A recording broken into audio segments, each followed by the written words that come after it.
大家好，我是中国医药大学附设医院中医儿科的赖婉玉医师。那今天接受孕妈咪宝贝的采访，他们呢收集了大家很多对于小儿推拿的问题，要请教赖医师。那我们之后就会一一再帮大家解答。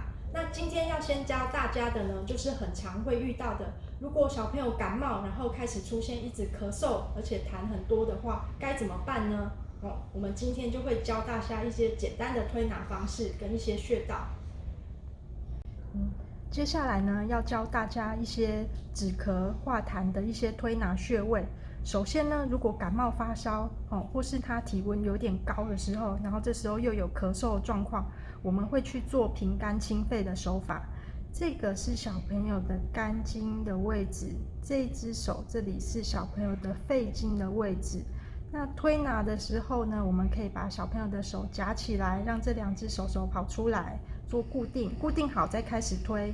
那推的话，要它的方向呢，我们要做清热的方向，所以就是用指根推向指尖的方向。那推的时候其实速度很快，那两指一起推，所以速度差不多是这样子。那推的次数呢，一般来讲我们会推到300下。那时间呢，你们可以抓到5分钟左右。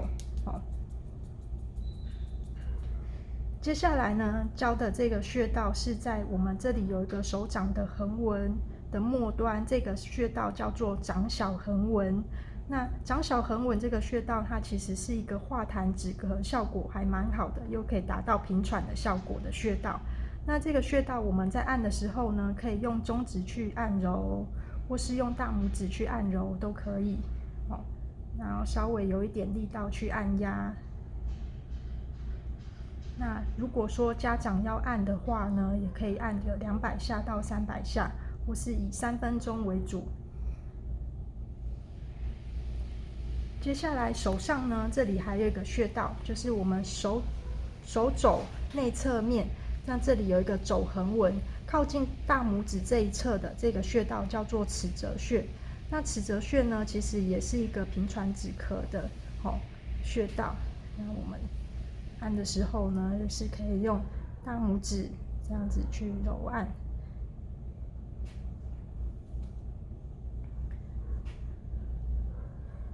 OK， 好，接下来要跟大家介绍2个身体胸前的也是止咳平喘的穴道。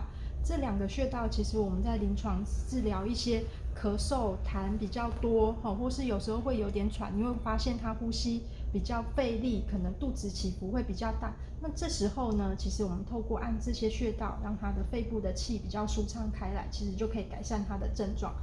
第一个穴道是在我们说的天突穴。天突穴是在2个锁骨中间这个凹窝这个点。那这个点在按压的时候，我们可以沿着骨缘这边靠近骨头的地方按，因为如果你按到里面这里的话，小朋友他们可能会觉得比较不舒服所以就是靠近着骨缘的地方可以用指腹这样去按揉。那按揉的话呢，我们可以以按50到100下为主那这个穴道有时候它在不舒服的时候按起来呢，疼痛它的刺激度会比较强。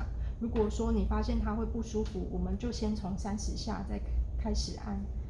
那这个穴道它还有一个功效就是如果说有一些宝宝，特别是年纪小的1岁以内，他们的气管只要感冒的话，痰就会很多。其实按压这个穴也可以帮助那个痰可以驱除出来，达到一个祛痰的效果。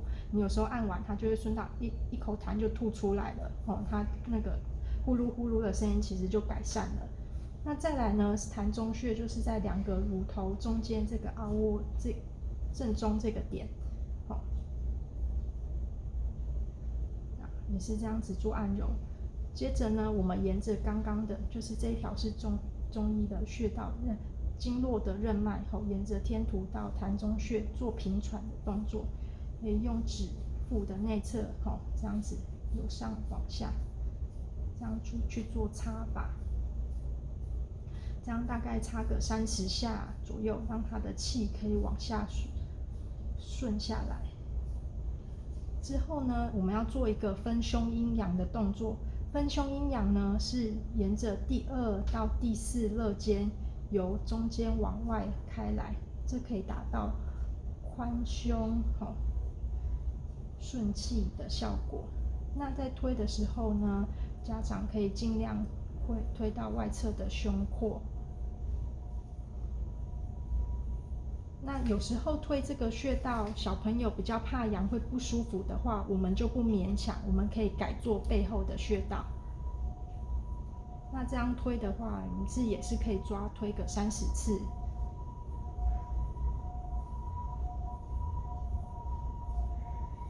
OK， 那刚刚讲到，如果按前面的胸阴阳，他会觉得痒不舒服，我们可以按背后，或是其实可以单按背后这个动作，其实叫分推肩胛骨，它也是帮忙舒畅肺部的气，达到止咳平喘的效果。那我们就沿着两侧肩胛骨内侧缘这样子分推开来。那有时候推的速度可以再快一点，像这样子，会推到他会觉得这一区会有热的感觉。那一般原则上可以推到50下左右。